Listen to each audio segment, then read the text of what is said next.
আসসালামু আলাইকুম, Labanya's cooking and ব্লগে সবাইকে স্বাগতম। আজকে আমি আপনাদের খুব সুন্দর একটা জায়গায় নিয়ে যাব, যে আপুরা ঘর সাজাতে পছন্দ করেন ন্যাচারাল কিছু জিনিস দিয়ে, আশা করি তাদের ভালো লাগবে। এই যে দেখছেন যে প্ল্যানটা হচ্ছে পাখির বাসার মধ্যে যে প্ল্যানটা ঢুকছে, এটার দাম ছিল 600 টাকা, আর এটার দাম ছিল 450 টাকা। এখানে জিনিসের হচ্ছে আপনার বাত, বেজ, হোগলা পাতা, এগুলোতে মূলত এগুলো তৈরি। এই যে এটা হচ্ছে মোমো বক্স, বাঁশের তৈরি।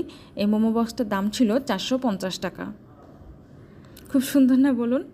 এখানে দামটা একটু বেশি চায়, বাট আপনাদের সবাইকে মার্কেটিং করে নিতে হবে। আপনারা এগুলো ছাড়া বিভিন্ন ধরনের বক্স, তারপর শোপিস, ড্রিম কেচাপ, সবগুলোই এখানে আপনারা পেয়ে যাবেন। এই ব্যাগটার দাম ছিল 500 টাকা। আর যে প্লান্টটা দেখতে পাচ্ছেন, এই প্লান্টটার দামও ছিল, এটা আর্টিফিশিয়াল প্লান্ট, এই প্লান্টটার দাম ছিল 700 টাকা।